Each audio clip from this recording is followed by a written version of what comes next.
Bonjour à tous. Aujourd'hui, nous sommes le mercredi 29 octobre 2025 et notre cher ami, notre frère, Matthew Ho, est avec nous. Bon retour parmi nous, Matt. Salut Nima, ravi de te voir.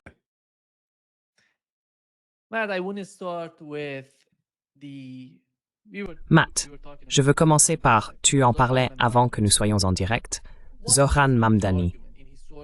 Qu'est-ce qu'il y a dans son argumentation, dans sa vision ou sa perspective, qui résonne chez les gens, et qu'est-ce qui manque dans les politiques du Parti démocrate? Le Parti démocrate a décidé de ne plus le soutenir plus tard. Pour l'instant, ils le soutiennent, ils disent que c'est leur candidat. Alors, qu'est-ce qui différencie son argument? Parce que cela a aidé le parti à réfléchir à la prochaine élection présidentielle, par exemple.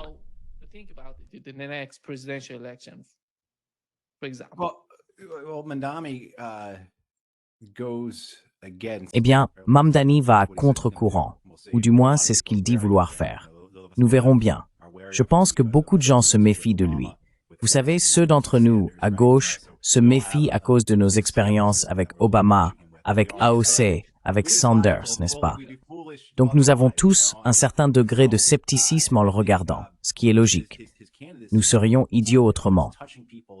Je pense qu'avec sa candidature, ce qui touche les gens, c'est sa manière claire d'exprimer l'injustice du système, sa capacité à parler des inégalités de richesse, des nantis et des démunis et des remèdes à cela. Son désir sans détour de corriger cette situation, c'est ce que les gens perçoivent. Que c'est un homme qui croit vraiment qu'un chemin transformateur pour notre société, dans son cas à New York, consiste à faire des choses comme offrir des services de garde d'enfants, rendre le transport public gratuit, en augmenter l'utilisation et alléger les charges qui pèsent sur les gens pour qu'ils ne se noient pas dans les coûts de la vie qu'ils ne peuvent éviter. Il met un fort accent sur le logement à New York.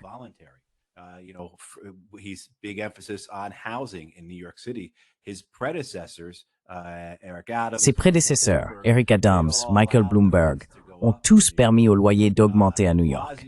De Blasio, je crois, a réussi à les geler à quelques reprises. Mais, vous savez, certainement celui que les médias d'entreprise aux États-Unis décriraient comme le maire de New York le plus réussi, ce serait sans doute Michael Bloomberg. Il ne parle pas de sa relation avec le monde des affaires, ni de sa relation avec les propriétaires. Ainsi, Mamdani s'aligne fondamentalement sur la classe ouvrière et la classe moyenne. C'est quelque chose sur lequel je pense Mamdani fait preuve d'intelligence, dans la manière dont il formule et explique ses politiques. Il ne s'aligne pas spécifiquement uniquement sur la classe ouvrière ou uniquement sur la classe moyenne.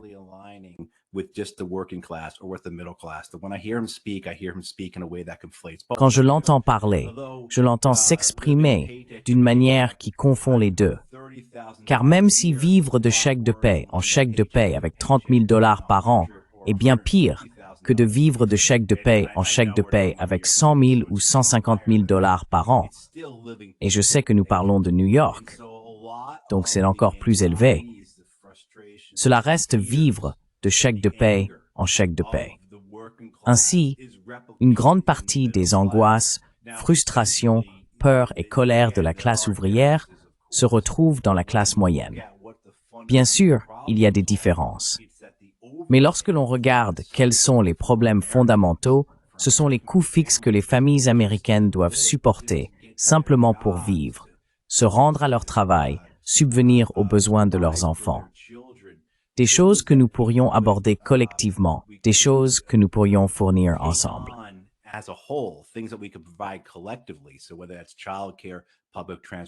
Que ce soit la garde d'enfants ou les transports publics, on en vient à des questions de santé et d'éducation. Toutes ces choses qui nous sont indispensables.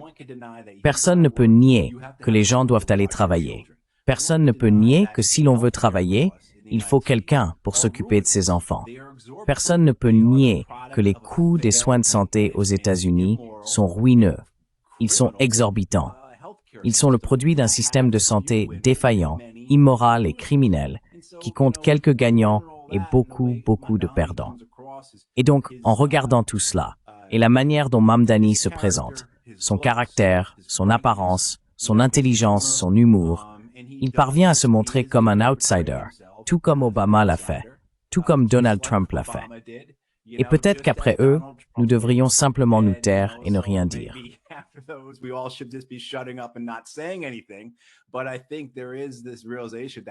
Mais je pense qu'il y a cette prise de conscience que la situation est tellement mauvaise aux États-Unis en termes de direction que prend le pays. Vous savez, par rapport à ce que j'ai vu, à la tendance actuelle.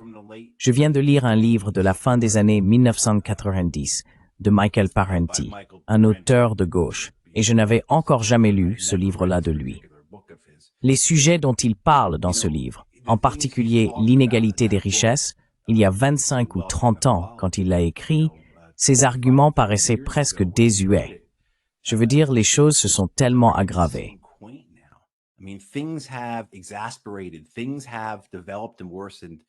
Les choses ont tellement évolué et empiré au cours des presque 2 dernières générations que les problèmes que nous pensions avoir dans les années 1990 ne sont rien comparés à la situation actuelle, en termes de toutes ces réalités fondamentales de la vie des familles de la classe ouvrière et de la classe moyenne. Et je pense que c'est cela qui enthousiasme les gens à propos de Mamdani, son courage, sa détermination, le fait qu'il ne soit pas un politicien. Vous savez, je ne veux pas conclure sans dire que le fait qu'il se soit tenu là, sur cette scène du débat des primaires, avec, 10 autres politiciens démocrates, et qu'ils aient tous, vous savez, dès que la question est tombée, où irez-vous d'abord en tant que maire de New York?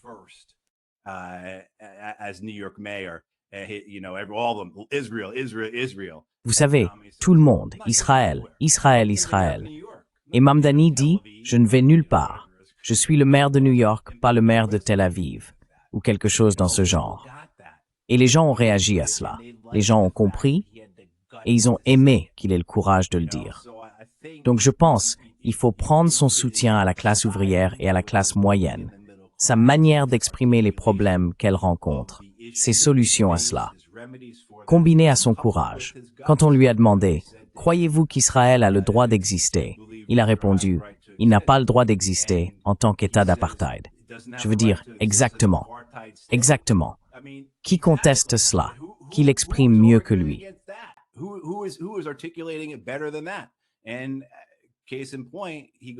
Et preuve à l'appui, il remporte lors de la primaire démocrate la majorité des électeurs juifs démocrates. Tu vois?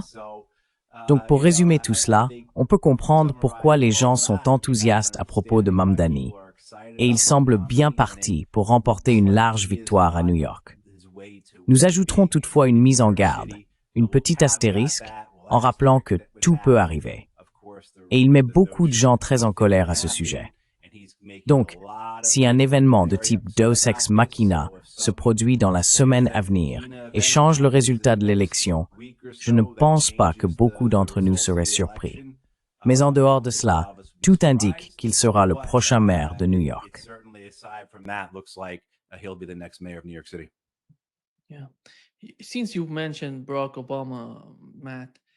Oui, puisque tu as mentionné Barack Obama, Matt, il est allé au Royaume-Uni au cours des 2 ou 3 derniers mois, 3 fois. Et il parle, Matt, de cette nouvelle forme de journalisme avec des contraintes réglementaires gouvernementales. Je me demandais jusqu'où il en est arrivé depuis, tu sais. Puisqu'il était professeur de droit constitutionnel, oui. Exactement. Il était incroyable à cette époque. Je me souviens de lui en train de parler. Et en regardant Barack Obama aujourd'hui, il me semble que tout le concept des néoconservateurs devenant des néolibéraux, tu vois? Voici ce qu'il a dit, Matt. J'aimerais connaître ton avis là-dessus, parce que c'est lié à ce que toi et moi faisons ici.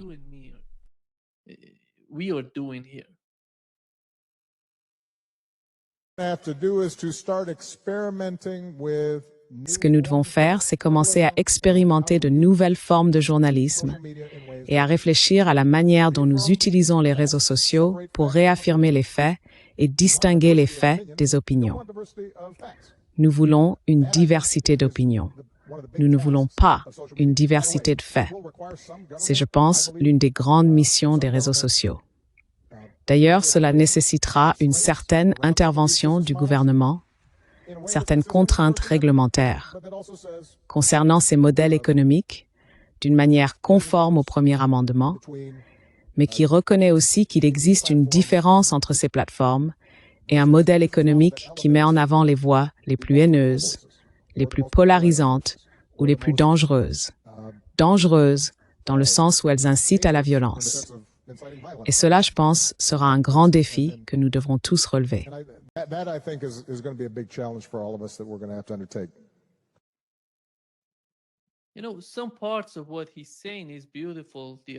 Tu sais, certaines parties de ce qu'il dit sont magnifiques.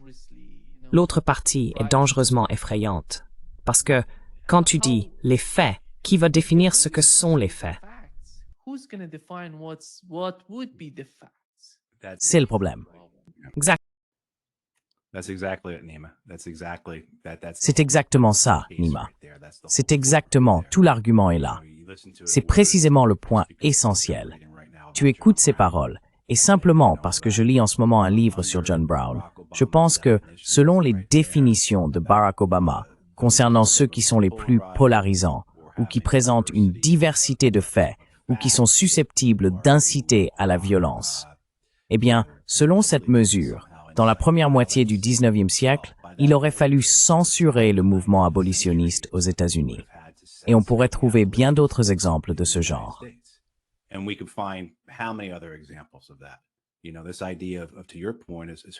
Tu sais, cette idée, ton point sur qui établit les faits, la façon même dont il dit cela, réaffirmer l'abolitionnisme, comme s'ils existaient déjà dans un certain récit, dans un certain dictionnaire, sous une forme correcte, un dépôt contrôlé, gardé et géré par le gouvernement. C'est essentiellement ce que tu vas avoir. Et les démocrates comme les républicains sont tout aussi mauvais sur ce point. Mais tu sais, sous la présidence de Barack Obama, on a vu des effets très sévères et glaçants sur le journalisme.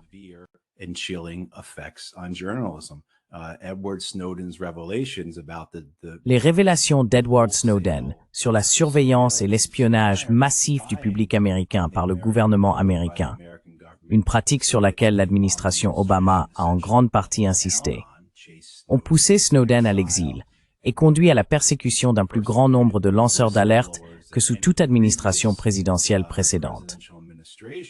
Mais l'effet dissuasif que cela a eu sur les journalistes, sur les médias, cette idée que le gouvernement sera dans mon ordinateur, que je le veuille ou non, a amené les gens à se dire « je ferais mieux de rester dans le rang ».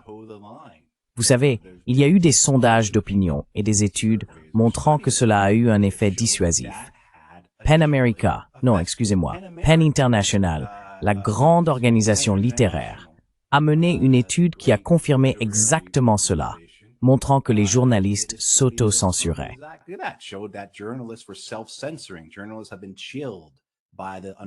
Les journalistes ont été refroidis par la réalité du programme d'espionnage du gouvernement américain. Et puis PEN America, bien sûr, est allé décerner un prix à Barack Obama pour son soutien au premier amendement, alors même que PEN International venait tout juste de publier cette étude. En réalité, peu importe à quel point les gens dans les institutions affirment leur engagement envers le premier amendement, la liberté d'expression, la liberté de la presse, ils vont abandonner tout cela. Ils vont le jeter par-dessus bord. S'ils pensent qu'ils peuvent d'une manière ou d'une autre être plus performants, qu'ils peuvent en tirer un avantage en renonçant à ces principes. Donc, l'idée que les journaux ou les médias traditionnels vont se battre contre ce genre de choses n'est tout simplement pas vraie. Nous l'avons vu, nous l'avons certainement vu dans le cas de Julian Assange. Ce n'est que lorsque leur conseil d'administration se sent menacé qu'ils agissent.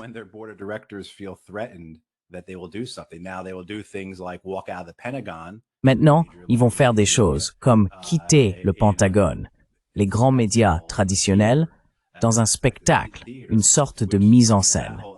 Ce qui, tu sais, est tout un autre sujet dont on pourrait parler, à propos de la stupidité du Pentagone de Hegseth d'avoir fait cette absurdité avec les médias alors qu'ils avaient déjà un corps de presse fidèle au Pentagone. Je veux dire, une fois, tous les 36 du mois, ils pouvaient faire quelque chose que le Pentagone n'aimait pas. mais tous les autres jours, ils allaient rédiger leur rapport exactement comme le Pentagone le voulait. Mais pour revenir à ce que tu disais à propos d'Obama, oui, c'est incroyablement dangereux, parce que ça l'est. Et c'est là tout le danger de l'IA. Et on le voit déjà. Quand tu tapes quelque chose et que tu poses une question à ton IA ou à ta plateforme préférée, les informations qu'elle te donne s'inscrivent toutes dans les limites fixées par les développeurs.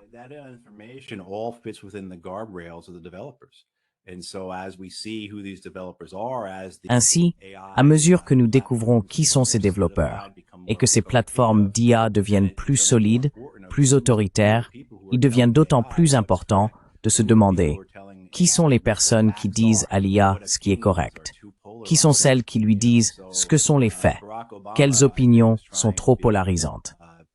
Donc, Barack Obama, je pense qu'il essayait d'être futuriste ou tourné vers l'avenir.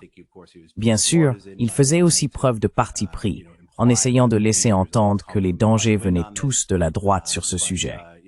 Mais en réalité, lorsqu'on analyse ses propos, il existe un danger très réel et inquiétant dans l'idée d'un contrôle gouvernemental ou oligarchique des médias. Quelque chose qui a toujours existé, mais qui ne fera qu'empirer.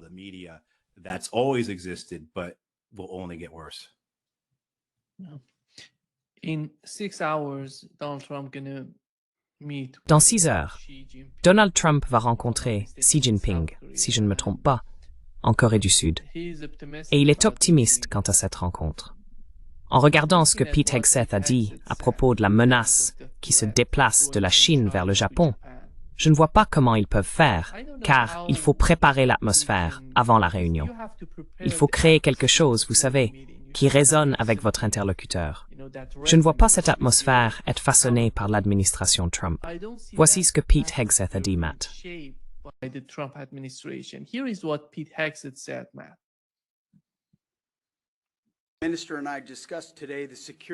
Le ministre et moi avons discuté aujourd'hui du fait que la situation sécuritaire autour du Japon et dans la région demeure, comme il l'a dit, et nous en convenons, grave. Les menaces auxquelles nous faisons face sont réelles et urgentes. Le renforcement militaire sans précédent de la Chine et ses actions agressives parlent d'eux-mêmes. C'est pourquoi le programme du président Trump, la paix par la force, est si important.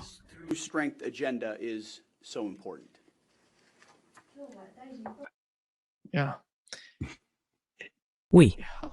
Pourquoi la Chine aurait-elle besoin de... Tu sais, à mon avis, elle n'a rien à voir avec le Japon sur le plan militaire. Elles n'ont pas besoin de se battre, après tout. Qu'est-ce que c'est selon toi? En quoi cela va-t-il aider la position des États-Unis dans les négociations avec la Chine?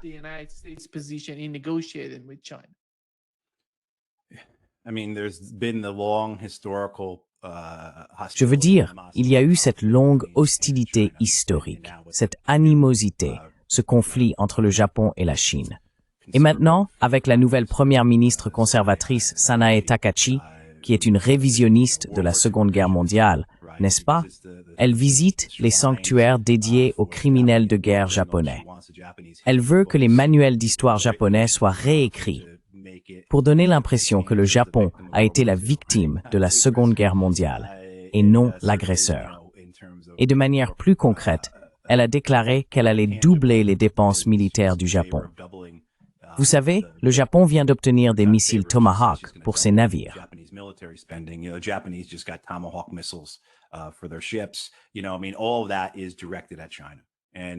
Vous savez, tout cela est dirigé contre la Chine et personne n'est dupe à ce sujet.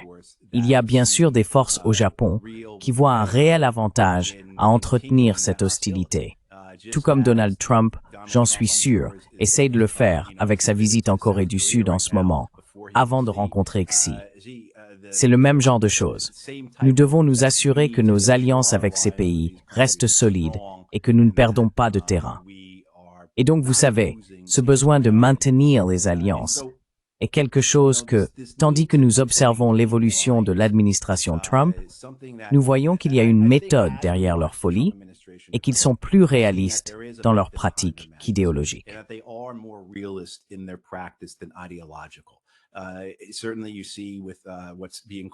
Bien sûr, on le voit avec ce qu'on appelle la doctrine Monroe en Amérique latine, n'est-ce pas, dans l'hémisphère occidental. Mais on le voit aussi avec l'engagement continu envers Israël, qui, comme vous le savez, est à la fois idéologique et politique. Il y a cependant aussi un aspect réaliste à cela. Peut-être que réaliste n'est pas le mot juste, mais il y a cette idée de garder les Européens dans notre poche. Ainsi, s'assurer que les États vassaux d'Europe restent nos États vassaux. Si cela signifie que nous devons les suivre sur des questions comme l'Ukraine, alors c'est ce que nous ferons. Et en retour, nous obtiendrons leur soutien sur des dossiers comme l'Iran.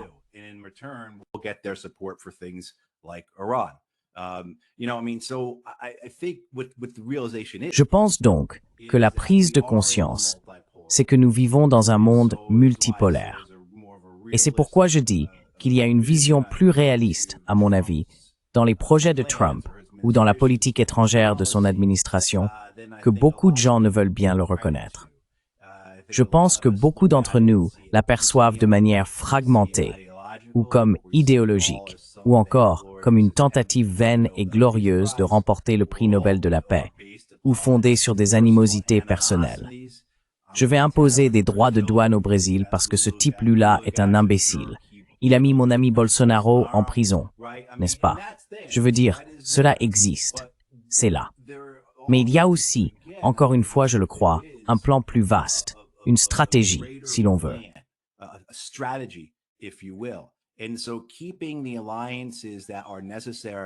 Ainsi, en maintenant les alliances nécessaires pour affronter, mais aussi pour, vous savez, ce que l'on appelle actuellement dans la presse, le friendshoring. Cette idée selon laquelle les États-Unis ne peuvent pas reconstruire leur capacité de production, qu'ils ne peuvent pas rebâtir leur base industrielle. Comme si nous devions rester un pays d'importateurs pour toute une série de raisons économiques, financières et monétaires. Mais nous pouvons avoir des amis avec lesquels nous serons en bien meilleurs termes, et leurs installations de production, leurs usines, leurs exportations vers nous, viendront de pays dont les capitales sont nos vassals.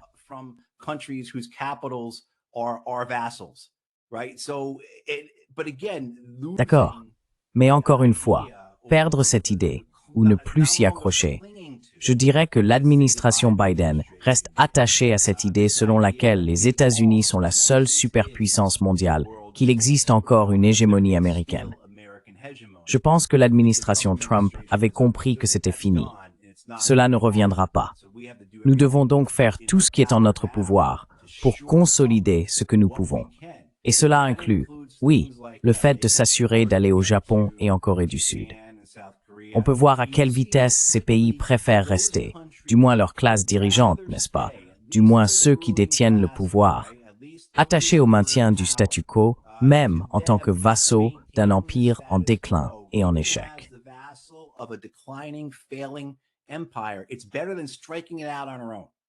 C'est mieux que de partir seul, de prendre des risques avec l'inconnu, ou peu importe comment on veut le dire.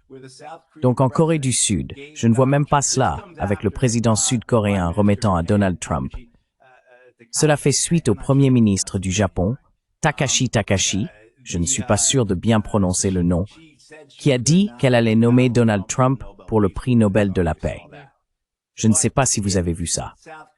Mais en Corée du Sud, aujourd'hui ou hier. Même chose, je ne sais pas quel est le décalage horaire. Vous savez, le président sud-coréen a remis à Donald Trump la médaille d'honneur pour ses efforts de paix ainsi qu'une couronne en or.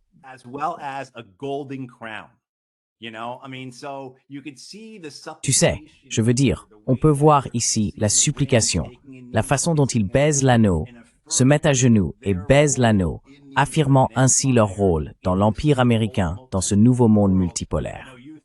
Je sais que tu penses que c'est une erreur. Je pense que c'est une erreur.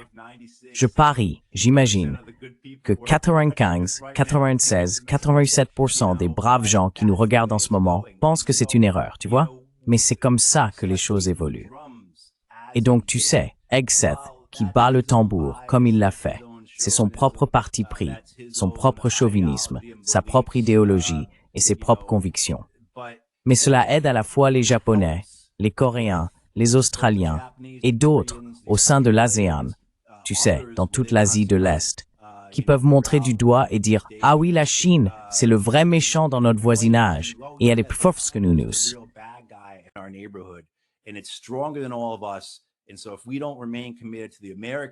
Et donc, si nous ne restons pas engagés auprès des Américains, nous allons perdre toute autonomie. Oui, nous serons des marionnettes des Américains, des vassaux, mais seulement sur les sujets qui les intéressent. Mais si la Chine est notre patron, si la Chine est l'hégémon ici, incontesté, alors elle contrôlera chaque aspect de nos vies en Asie de l'Est. Et c'est cela, l'alarmisme, la menace qu'on brandit. Et c'est pourquoi, en plus du fait qu'ils aiment la vie qu'ils mènent actuellement, ils ne veulent pas renoncer au pouvoir et au confort qui accompagnent le statut de vassaux de l'Empire. Ces dirigeants asiatiques veulent maintenir le statu quo. Ces dirigeants asiatiques, vous savez, s'agenouillent et baisent l'anneau de l'empereur Donald Trump.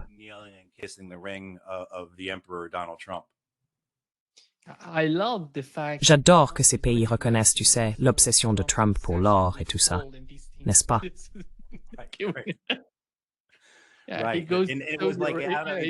Je ne sais pas si tu as vu The Crown, mais c'était comme quelque chose sorti d'un film fantastique.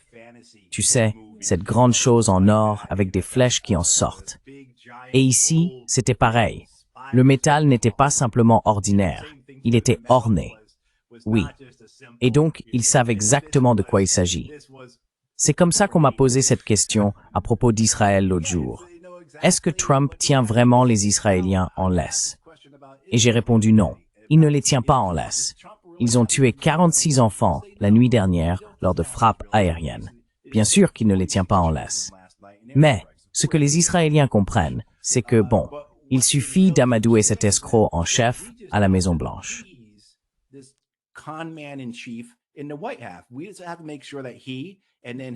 Nous devons simplement nous assurer que lui, et ensuite ses sbires Jared Kushner et Steve Witkoff, soient satisfaits. Il faut veiller à ce qu'ils obtiennent leur part, n'est-ce pas? Et ensuite, nous pourrons faire ce que nous voulons. Nous ne pouvons rien faire de trop vulgaire ni de trop inconfortable pour eux. C'est pour cela que les Israéliens étaient si mécontents des partis d'extrême droite la semaine dernière, ou il y a 2 semaines, lorsqu'ils ont voté pour annexer la Cisjordanie.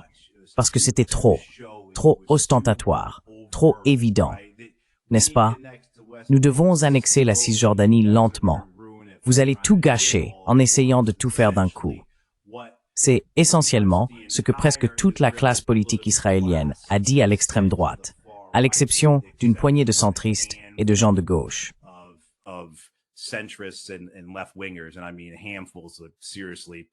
Et je veux dire, une poignée, c'est probablement une surestimation. Mais vous savez, cette idée que, eh bien, pour poursuivre cette réflexion, je suppose qu'Israël sait aussi que le Congrès américain n'a pas perdu confiance en lui. Le peuple américain, peut-être que oui, on peut le voir dans les sondages d'opinion publique, mais le Congrès américain, non. Oui, il y a eu quelques membres démocrates du Congrès qui ont dit « Je ne prendrai pas de financement de l'AIPAC au prochain cycle ». Très bien. Formidable. Cela ne veut rien dire. Dans l'ensemble, le Congrès soutient toujours Israël, et ils le savent. Et les médias d'entreprise, eux aussi, soutiennent toujours Israël. Donc, vous savez quoi, je pense que je vais m'en tenir là.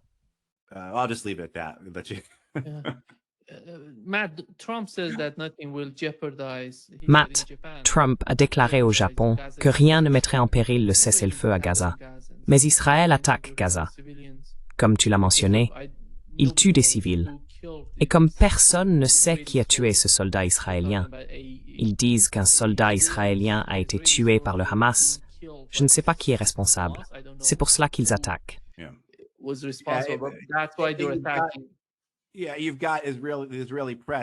Oui, la presse israélienne affirme que le gouvernement israélien lui-même, que ce soit une source issue de la coalition au pouvoir ou de l'armée israélienne, je ne me souviens plus exactement, mais la presse israélienne dit aujourd'hui que le gouvernement ou l'armée israélienne reconnaît que très probablement ce type n'était pas lié, que cette attaque n'était pas connectée au commandement du Hamas, qu'il s'agit d'un groupe séparatiste qui a été détaché, coupé du Hamas et qui agit de son propre chef. C'est la même chose avec eux, mais ils s'en moquent. N'importe quel prétexte leur convient.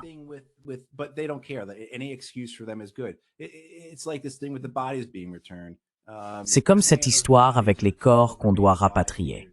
Combien de ces corps, les 12 restants, doivent être rendus ou se trouvent dans des zones sous le contrôle de l'armée israélienne auxquelles les Palestiniens ne peuvent pas accéder? N'est-ce pas? C'est tellement grotesque. C'est absurde de voir à quel point tout cela n'est qu'un stratagème, une ruse, un moyen pour permettre à Israël de relancer son génocide quand bon lui semble. Et tout le monde joue le jeu. Je veux dire, on lit ces articles, que ce soit dans le Wall Street Journal ou USA Today, et ils ne mentionnent jamais le contexte. Ils fabriquent simplement l'argument pour qu'Israël puisse reprendre son génocide quand il le souhaite.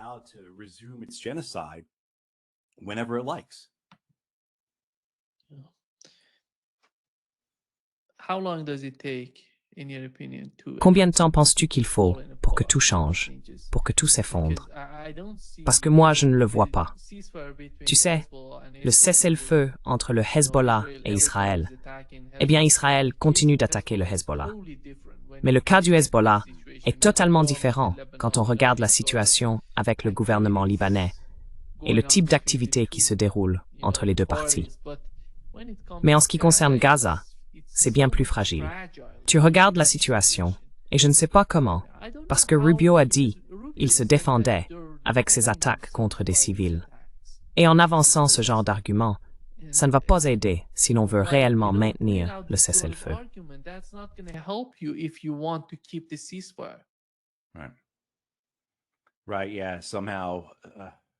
Oui, d'accord. D'une certaine manière, selon le gouvernement américain et la presse américaine, les Israéliens auraient le droit de massacrer des dizaines d'enfants parce qu'un soldat occupant a été tué. Je veux dire, quelle immoralité, quelle contradiction avec les droits naturels et le droit naturel ainsi qu'avec le droit international.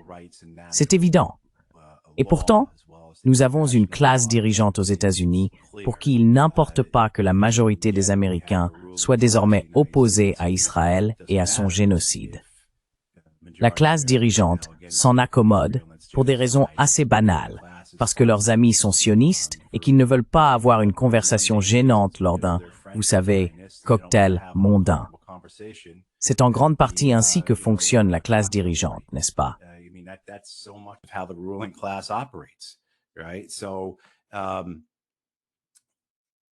Alors, oui, à quelle vitesse tout peut s'effondrer? Je pense que c'est inscrit dans les mécanismes mêmes de cet accord. Son caractère vague, l'absence de garantie imposée à Israël, l'absence de tout type de mécanisme d'application possible, la manière dont les Israéliens ont bafoué l'accord de cessez-le-feu ces dernières semaines. Avant-hier, je crois que les Palestiniens signalaient qu'Israël avait violé le cessez-le-feu à environ 80 reprises. Cela signifie 80 frappes aériennes, ou tirs de chars, ou rafales de mitrailleuses au cours des dernières semaines. On en est donc à environ 150 Palestiniens tués et des centaines d'autres blessés pendant ce cessez-le-feu. L'acheminement de l'aide représente une fraction de ce qu'il devrait être.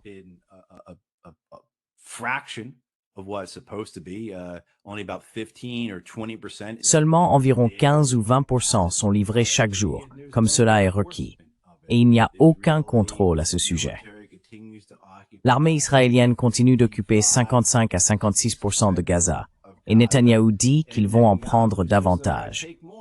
Vous savez, tout là-bas a été mis en place pour que cela ressemble à ce que nous voyons aujourd'hui, et c'est exactement ce à quoi beaucoup d'entre nous s'attendaient. Je pense que tout se résume au calcul des Israéliens et des Américains. Donald Trump ne veut pas que la situation paraisse trop mauvaise. Il nourrit encore l'espoir d'obtenir un prix Nobel de la paix, mais il souhaite aussi qu'il y ait un jour des investissements à Gaza. Il veut construire ses complexes Trump, ses tours et ses casinos, ou peu importe. Donc il ne veut pas faire fuir ses perspectives.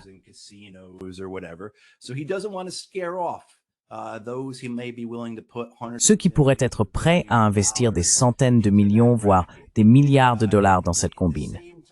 En même temps, il y a Netanyahou et sa coalition. Ils ont des élections dans l'année. Elles doivent avoir lieu, je crois, d'ici la fin octobre prochain. Donc elles pourraient arriver plus tôt. Alors, est-ce politiquement acceptable pour Netanyahou de laisser 12 corps derrière lui dans les décombres de Gaza? Je ne le pense pas, n'est-ce pas? Je ne pense pas. Alors, quelle est son évaluation de la manière de gérer tout cela? Et ensuite, comment équilibrer cela avec la question « Avons-nous obtenu de Gaza ce que nous voulions ?» Est-ce que cette épuration ethnique nous suffit ou en faut-il davantage? N'y a-t-il pas assez d'espace, à la fois pour les tours de Trump et les caravanes de colons de Daniel Weiss, pour s'installer à Gaza?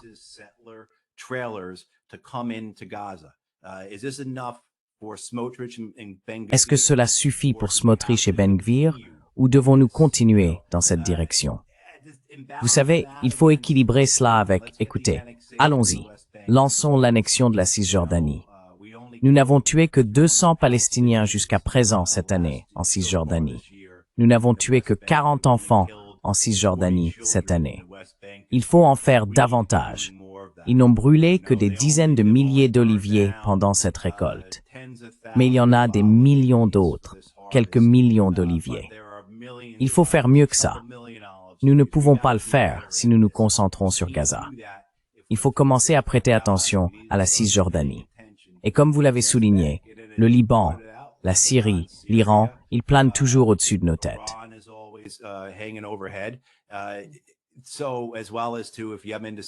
Donc de même si le Yémen décide de continuer à leur tirer des missiles. Mais je pense que la situation au Yémen est quelque chose qu'ils estiment pouvoir gérer à distance. La question iranienne, j'aimerais vraiment avoir une meilleure intuition, sans parler d'une analyse de ce qui va se passer avec l'Iran. Mais certainement, en ce qui concerne le Liban, si l'on se fie à ce que disent les Américains, il semble que les Israéliens cherchent à réaffirmer leur contrôle sur le sud du Liban. Ils y ont intensifié leurs activités. Ils ont tué bien plus d'une centaine de civils libanais au cours de l'année écoulée, malgré le cessez-le-feu. Il y a eu des centaines, voire des milliers de violations là-bas.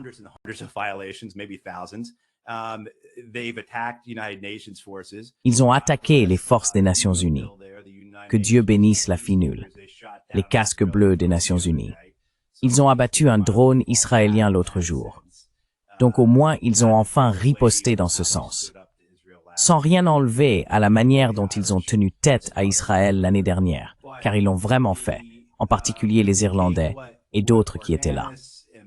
Mais si l'on considère ce que disent Organis et Barak, les ambassadeurs américains dans la région, au Liban, à savoir qu'il ne leur reste qu'une seule chance, que s'ils ne désarment pas le Hezbollah, Israël interviendra. Eh bien, les Libanais avaient voulu entamer des négociations avec Israël il y a quelques semaines au sujet de la situation générale. Tout cela.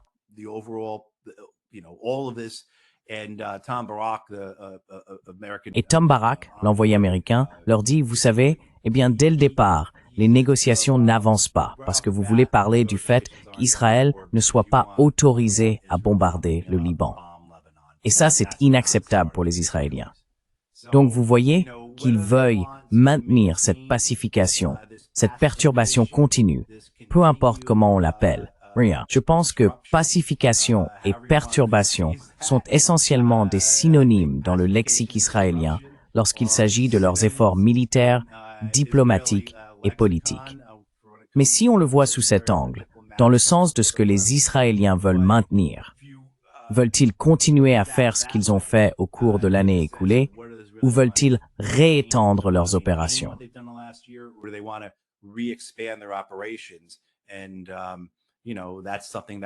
Et vous savez, c'est quelque chose qui se profile. Donc, il y a beaucoup de choses possibles. Je n'ai même pas parlé de la Syrie. Il y a beaucoup de choses que les Israéliens pourraient faire afin, je pense, premièrement, de consolider ou de continuer à consolider leur primauté dans la région telle qu'ils l'aperçoivent. Et deuxièmement, de renforcer les chances de Benjamin Netanyahou de remporter sa réélection, de le maintenir, lui et son entourage, au pouvoir.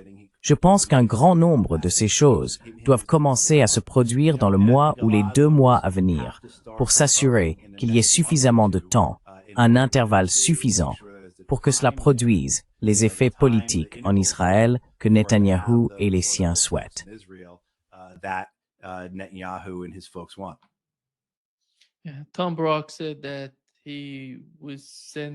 Tom Barak a déclaré qu'il adressait un dernier avertissement au gouvernement libanais. Soit vous désarmez le Hezbollah, soit Israël le fera par la force. Penses-tu qu'ils comprennent la complexité du problème? Parce que désarmer le Hezbollah, cela n'arrivera tout simplement pas. C'est à mon avis un vœu pieux. Ouais,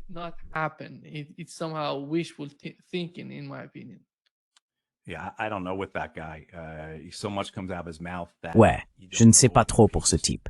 Il dit tellement de choses qu'on ne sait pas s'il est simplement ignorant, comme tu l'as décrit, Nima, ou s'il en est conscient, mais cherche à provoquer quelque chose. Du genre, je vais menacer les Libanais et ça va les pousser à agir. Est-ce que c'est ce raisonnement absurde qui le pousse à lancer ces menaces et avertissements? Il a une grande gueule, ce qui pour nous n'est pas plus mal, car cela révèle un peu les discussions du cercle restreint des Américains et leurs réflexions sur la politique au Moyen-Orient. Mais tu sais, il est symptomatique des efforts diplomatiques américains, pas seulement de cette administration, mais aussi des précédentes.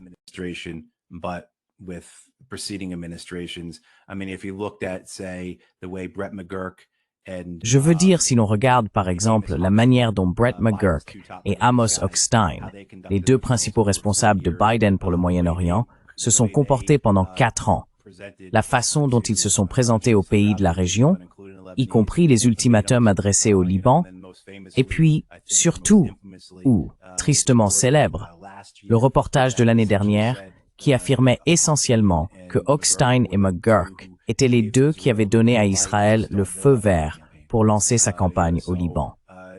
Si je me souviens bien, la citation attribuée à l'un des deux, ou pour la paraphraser, disait qu'il considérait l'action militaire israélienne au Liban comme un moyen de stabiliser la région.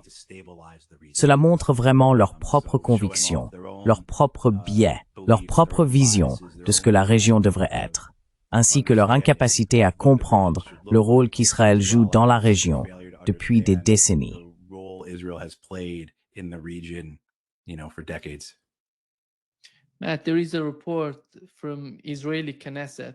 Matt, il y a un rapport de la Knesset israélienne indiquant qu'elle a constaté que les soldats et réservistes israéliens représentaient 78% de tous les suicides en Israël en 2024.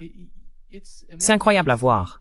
C'était une augmentation par rapport à, 17% en 2023. C'est passé de 17% à 68%. Oui, c'est énorme quand on regarde la différence entre les deux. Et comment... Je ne sais pas comment Netanyahou parvient à convaincre la société de ce qui se passe, de ce qu'il fait. À tous les niveaux, ce n'est pas seulement l'économie. Parce que ces soldats, ces gens, se battent depuis plus de 2 ans et ils vont revenir.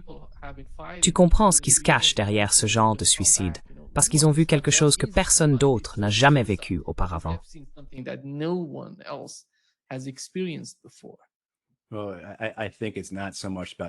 Eh bien, je pense qu'il ne s'agit pas tant de voir que d'agir, qu'ils sont des auteurs, qu'ils ont fait ou n'ont pas fait des choses qui ont violé ou transgressé leurs convictions, leur morale, leur religion ou quoi que ce soit d'autre.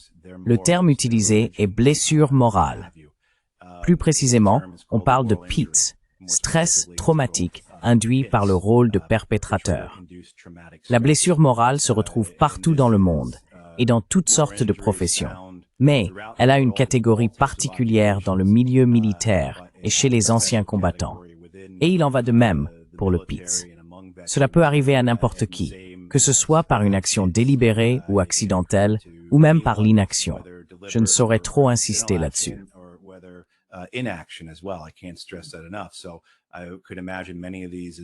Je peux imaginer que beaucoup de ces soldats israéliens qui se sont suicidés n'ont peut-être pas appuyé sur la gâchette. Peut-être qu'ils ne sont pas ceux qui ont abattu ces enfants, pour donner un exemple, mais ils se tenaient à côté de celui qui l'a fait, et ils ne l'ont pas arrêté. Et dans leur esprit, tout au long de leur vie, s'ils avaient déjà été confrontés à cette idée de « que ferais-tu si tu te trouvais dans une telle situation ?», ils ont échoué à agir. Et ainsi, cette blessure morale qui en résulte est une dévastation, une destruction, un arrachement des fondations morales d'une personne. Et cela conduit à un endroit incroyablement sombre, profondément angoissant.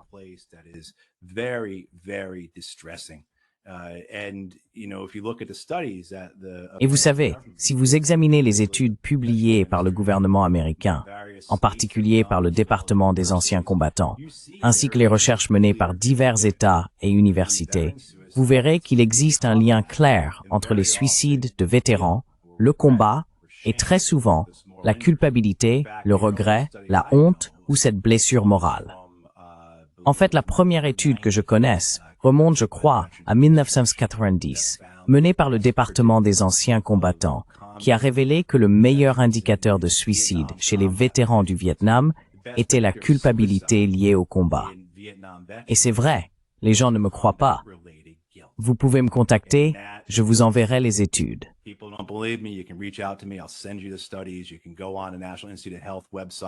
Vous pouvez aller sur le site des National Institutes of Health et le vérifier vous-même. Il existe des dizaines d'études montrant ce lien, non seulement avec les anciens combattants américains, mais aussi avec des vétérans du monde entier. Et pas seulement, vous savez, pour en venir au point plus large de la relation avec la guerre ici. Pas seulement dans ces mauvaises guerres, pas seulement dans ces génocides, pas seulement dans ces occupations illégales, mais dans toutes les guerres. Ainsi, en 2010, l'État de Californie a mené une étude sur ces anciens combattants et a découvert que les vétérans de la Seconde Guerre mondiale se suicidaient à un taux 4 fois supérieur à celui de leurs pairs. Ces hommes avaient alors, pour la plupart, entre la fin de la soixantaine avancée, voire la 80aine. La guerre était terminée depuis 7 décennies.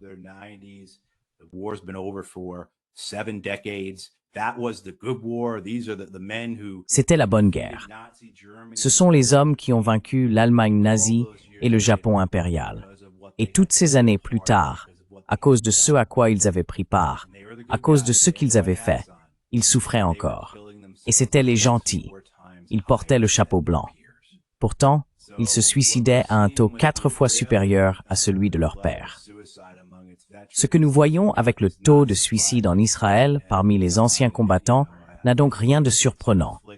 Je pense que c'est une affliction qui les accompagnera encore longtemps. Ils ont connu des taux de suicide élevés parmi leurs vétérans. C'est ce qu'être une force d'occupation provoque. Vous savez, ce n'est certainement pas une surprise à constater.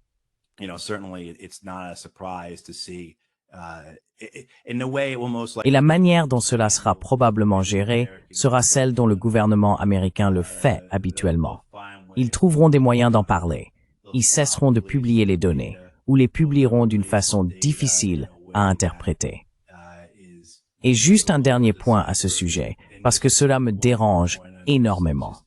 La dernière fois que l'administration des anciens combattants des États-Unis a présenté des données que l'on pouvait réellement examiner et dire « Oh, regardez, voici les taux des hommes et des femmes qui sont partis en guerre en Irak, comparés à ceux qui ne l'ont pas fait, comparés à la population générale ou à leurs pairs. » La dernière fois qu'ils ont fait cela, c'était en 2014.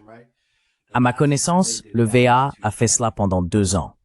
En fournissant ces informations.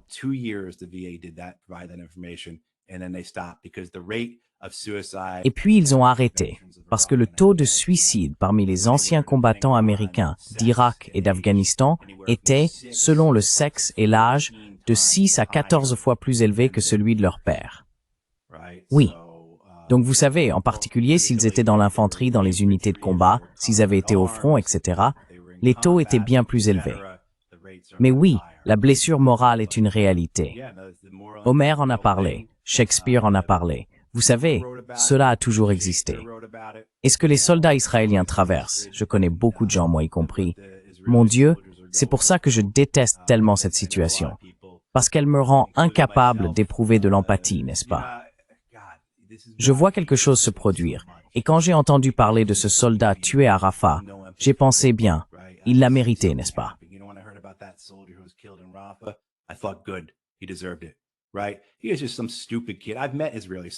C'était juste un gamin stupide. J'ai rencontré des soldats israéliens. Ce sont des jeunes tout juste sortis du lycée pour la plupart. Ils ne savent pas ce qu'ils font. Ils veulent pas vraiment être là. Ils veulent, tu sais, regarder du porno, jouer aux jeux vidéo, boire de la bière. Tu vois ce que je veux dire? C'est ça qu'ils veulent. Mais c'est la première chose à laquelle j'ai pensé. Et j'ai eu cette pensée bien d'autres fois. Et je déteste ça. Je déteste que ce génocide ait engendré un cœur aussi noir en moi. C'était déjà assez mauvais à cause de mon temps passé à la guerre. Mais là, vraiment. Et je pense que beaucoup de gens, je le dis parce que je sens que beaucoup de gens traversent ça aussi. Juste pour te dire, tu n'es pas seul si tu as ces pensées. Oui, je crois qu'en psychologie, on dit que le témoin d'un crime est aussi une victime de ce crime. Ouais, Nous sommes tous des êtres humains. Nous sommes influencés par ce que nous voyons et par ce que nous vivons. nous le sommes. Et nous n'existons pas dans le vide. Nous n'existons pas sans contexte ni influence. Nos institutions, qu'il s'agisse de l'éducation ou de l'armée, nous conditionnent à certaines choses. Et puis, il y a beaucoup d'influences passives. Nos médias, qu'il s'agisse de l'information ou de l'industrie du divertissement, ils nous conditionnent aussi. Ainsi, nous développons une vision de nous-mêmes, une vision de notre pays où nous portons le chapeau blanc. Je pense que c'est ce qui arrive à beaucoup d'Américains lorsqu'ils partent en guerre, en Irak, en Afghanistan ou au Vietnam. Ils se rendent compte qu'ils ne le portent pas. Et là, on se retrouve dans un contexte où, encore une fois, c'est la guerre. Peu importe à quel point on se croit moral ou à quel point on pense que nos efforts le sont.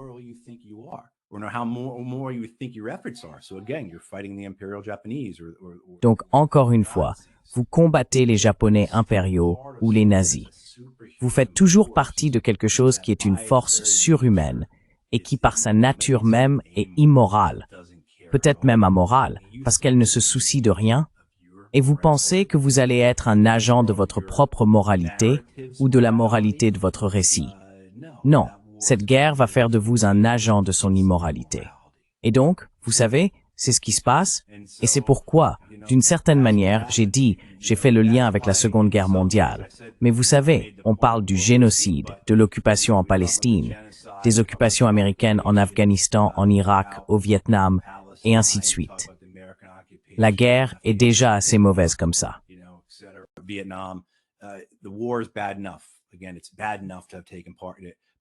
Encore une fois, c'est déjà assez grave d'y avoir participé. Mais ensuite, lorsque tu comprends que ce que tu as fait là-bas était une erreur, un crime, une faute morale, cela rend cette blessure morale encore plus profonde. Et puis vient un second niveau de blessure morale, celui de la trahison. Quand les institutions en lesquelles tu croyais, tu n'y crois plus. Et ces institutions sont l'infrastructure et le cadre de la société dans laquelle tu vis. Ou c'est plus spécifique, comme le corps des marines des États-Unis, n'est-ce pas? Tu sais combien de sergents-majors, de colonels et de généraux j'ai entendu dans les années 90 dire que le Vietnam avait été une erreur et que nous ne referions jamais un autre Vietnam. Et puis, en quelques années, nous en avons fait 2.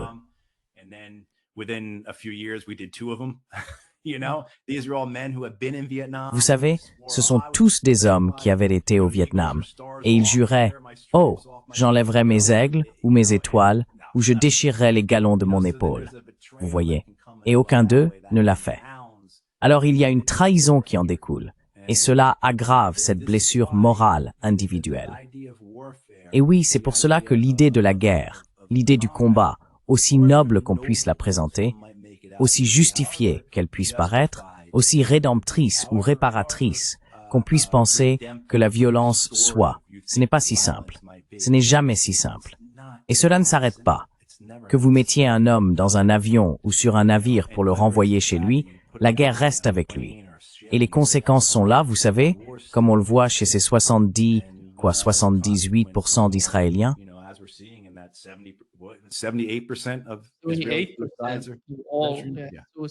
C'est énorme.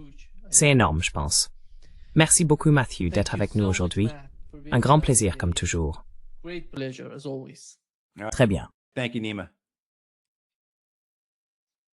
Merci, Nima.